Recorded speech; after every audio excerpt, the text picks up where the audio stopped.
த்ரிஷாவும் விஜயும் பார்த்தீங்கன்னா ஒரு நல்ல ஃப்ரெண்ட்ஷிப் அவங்களுக்குள்ளே இருக்குது. அவங்க ஃப்ரெண்டு சிஎம்மாக இருக்கிறது அவங்களுக்கு பெருமை. அதனால் அவங்க அங்கே வந்து பார்க்கறதுக்காக வந்திருப்பாங்க. அதை வச்சுலாம் நம்ம தப்பாலாம் பேச முடியாதுங்க. நீங்கள் வந்து ஒரு பெண்களை இழிவுபடுத்தி பேசுறதே ரொம்ப தப்பு அப்படின்ற மாதிரி த்ரிஷா வந்து அவங்க ஃப்ரெண்டாக தான் இருந்திருக்கலாம். அது பேசுகிறவங்க பேசிக்கிட்டு தான் இருப்பாங்க. குலைக்கிற நாய் மலையை பார்த்து குறைச்சா நம்ம என்ன பண்ண முடியும்?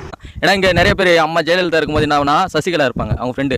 எல்லா மேடைகளும் சசிகலா த்ரிஷா விஜயும் ஒன்றா சேர்த்து வச்சு தொடர்ச்சியாக பேசுகிறாங்க. அதை பற்றி என்ன நினைக்கிறீங்க? த்ரிஷாவும் விஜயும் பார்த்தீங்கன்னா ஒரு நல்ல ஃப்ரெண்ட்ஷிப் அவங்களுக்குள்ளே இருக்குது. அவங்க ரொம்ப வருஷமாக படத்தில் நடிச்சிட்டு வராங்க. அவங்க ஒரு நல்ல ஃப்ரெண்ட்ஷிப்போடையும் இருக்காங்க.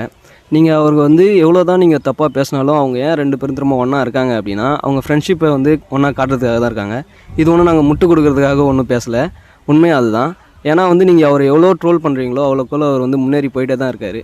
அதுமாரி ஒரு பெண்ணை வந்து இழிவாக பேசவும் கூடாது. அவங்க நல்ல ஒரு ஃப்ரெண்டாக இருக்கலாம். அது நீங்கள் வந்து தப்பாகவும் பேசக்கூடாது. இது நீங்கள் தப்பாக பேசுனீங்க அப்படின்னா பெண்களை யார் தப்பாக பேசுகிறாங்களோ அவங்களுக்கு கண்டிப்பாக நான் கண்டிக்கிறேன். அதுக்கான தக்கான நடவடிக்கையும் எடுக்க வேணும் சொல்கிறேன். இது பார்த்தீங்கன்னா த்ரிஷாவும் விஜயும் பற்றி கொஞ்சம் ட்ரோல் பண்ணிட்டு பேசிகிட்டு இருக்காங்க. அதை பற்றி நீங்கள் என்ன நினைக்கிறீங்க? அவங்க வந்து ஒரு ஃப்ரெண்டாக இருக்கலாம். படத்தில் ஆரம்பத்துலேருந்தே 2 பேரும் ஒன்றாவே நடிச்சிருக்காங்க நிறையா படம். அதெல்லாம் வந்து ஒரு ஃப்ரெண்டுன்ற முறையில் தான் அவங்க தொடர்ச்சியாக எல்லா விழாவிலும் கலந்துக்கிறாங்க. ஆனால் இவங்க வந்து ட்ரோல் பண்ணுறதுக்கு ஏன்னா அவங்க ஹஸ்பண்ட் ஒய்ஃப்னு ஏதோ ஒரு இடத்துல கன்ஃபார்ம் பண்ணியிருந்தாங்கன்னா நீங்கள் ட்ரோல் பண்ணுறதுக்கு ஒரு நியாயம் இருக்குது. அவங்க வந்து இது வரைக்கும் அதுமாரி எந்த விஷயத்தையும் சொல்லலை. அவங்க வந்து எல்லா விஷயத்திலும் ஒரு ஃப்ரெண்டாக அப்படி தான் வந்து பார்க்குறாங்களே தவிர அவங்க ஒரு வேளை கல்யாணம் பண்ணிக்கிற மாரி இருந்தால் கூட நம்ம பேசலாம் அதை பற்றி. ஆனால் இது எதை பற்றின்னு தெரியாமல் நீங்கள் வந்து ஒரு பெண்களை இழிவுபடுத்தி பேசுகிறதே ரொம்ப தப்பு அப்படின்ற மாதிரி த்ரிஷா வந்து அவங்க ஃப்ரெண்டாக தான் இருந்திருக்கலாம். ஏன்னா இங்கே நிறைய பேர் அம்மா ஜெயலலிதா இருக்கும்போது என்ன சசிகலா இருப்பாங்க அவங்க ஃப்ரெண்டு. எல்லா மேடைகளும் சசிகலாவை கூட்டின்னு தான் போவாங்க. ஏன்னா அவங்க ஃப்ரெண்டுன்றதால.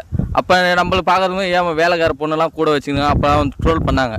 ஆனால் அதுமாரி வந்து இப்போ த்ரிஷாவும் அதேமாதிரி தான் ஃப்ரெண்டாகவும் இருக்கலாம். இவங்க வந்து ட்ரோல் பண்ணி இப்படி பேசுறதுலாம் ரொம்ப தப்பு எனக்கு தெரிஞ்சு. அதெல்லாம் கொஞ்சம் கம்மி பண்ணியிருக்கலாம். அதெல்லாம் இப்படி பேசுகிறது மிகப்பெரிய ஒரு தப்பு. இப்போ அதான் த்ரிஷாவும் விஜயும் ஒன்றா சேர்த்து வச்சு தொடர்ச்சியாக பேசுகிறாங்க. அது எப்படி பார்க்குறீங்க? அது வந்து என்னை பொறுத்தவரை தப்பு தாங்க. அவங்க 2 பேரும் வந்து ஒன்றா நிறையா படம் நடிச்சிருக்காங்க. அவங்க 2 பேரும் ஃப்ரெண்ட்ஸு. அதுக்காக அவங்க சிஎம்மாக இருக்காங்க.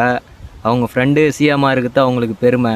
அதனால் அவங்க அங்கே வந்து பார்க்கறதுக்காக வந்திருப்பாங்க. அதை வச்சுலாம் நம்ம தப்பாலாம் பேச முடியாதுங்க.